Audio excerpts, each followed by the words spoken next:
You're watching Utah's #1 news channel. This is 2 News at 10. A one-time troubled and crime-ridden teenager who was kicked out of several schools and his own home has now become one of the most recruited junior college players in the country. Now, you might want to call it Utah's version of the movie The Blind Side. You remember that? Dan Rascon is covering this. He joins us now live, and this is a major comeback story, Dan.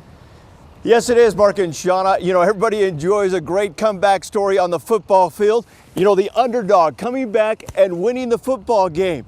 Well, the underdog in this story, a very large offensive lineman. A beautiful spring morning in the small central Utah town of Ephriam, home to Snow College, where like clockwork every year, lateral set, snap. a familiar sound Here we go. Set, go. can be heard Eyes up, eyes up. at Badger Set, go. Stadium. Get lathered up, get ready to perform. It's football time. Blue. And like all college teams, Tight. they are out to win. 1, 2, 3. And leading this pack of Badgers, one towering football player, number 74, Garett Bolles.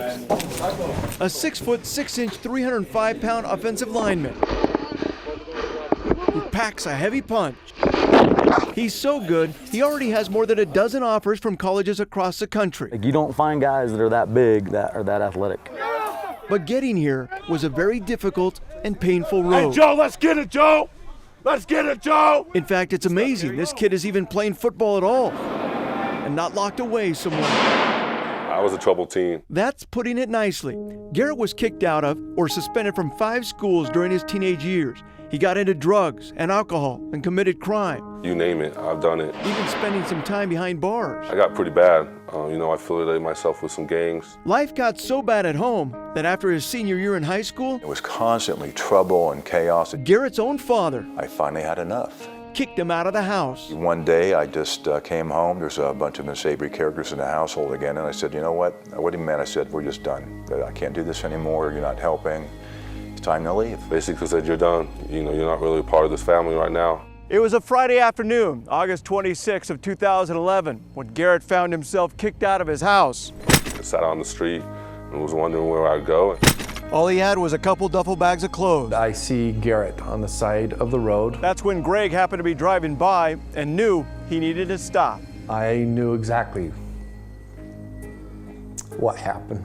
I sort of had tears down my face, sort of angry, sort of lost. Basically I said, I'm homeless. Greg Freeman then called his wife, Emily. My first thought was to pray. So I hung up the phone and I just knelt down. A really strong confirmation came, bring him home.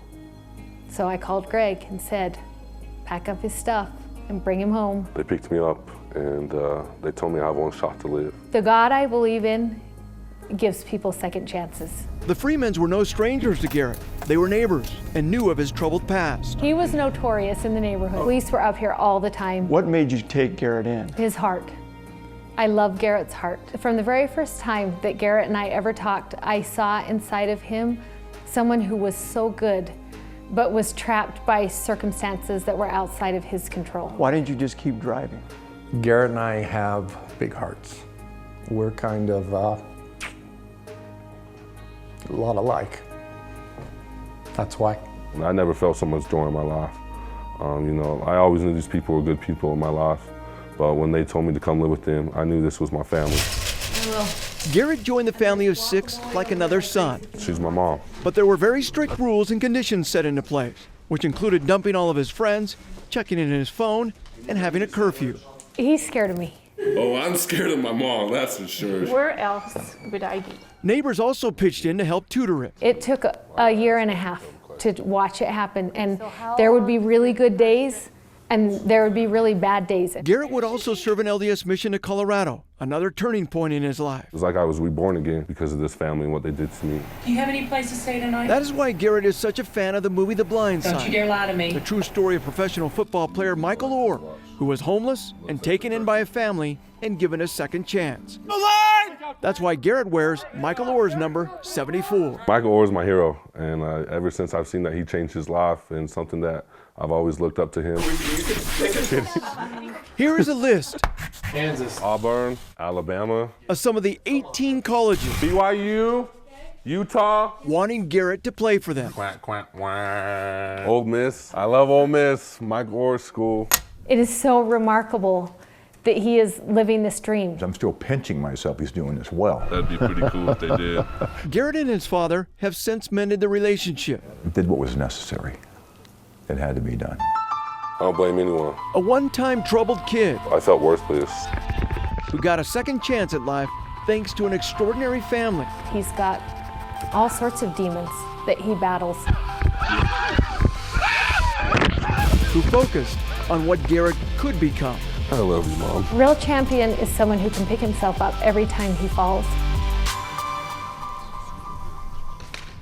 And Emily says that he has to continue to pick himself up again and again. Right now, though, again, up to 18 offers. He still has another year left at Snow College. He's going to narrow that number down here. It's really unclear as to what school he's going to decide on, but he has until February for recruitment day, and then we'll see where he ends up going. Mark and Shauna, back to you. He doesn't have a special school in mind, like out of all those options? You know, he does have some favorites out there. In fact, he committed at one time to BYU early on, but at this point he kind of said, you know, we want to keep his options open because he has so many offers. But right now he has a lot of major schools out there to choose from. Well, he's got a lot of people rooting for him, Dan, especially the family, both families, and it's great to see that turnaround. What a great success story. Yeah, it really is. All right, keep us posted. What happens, okay?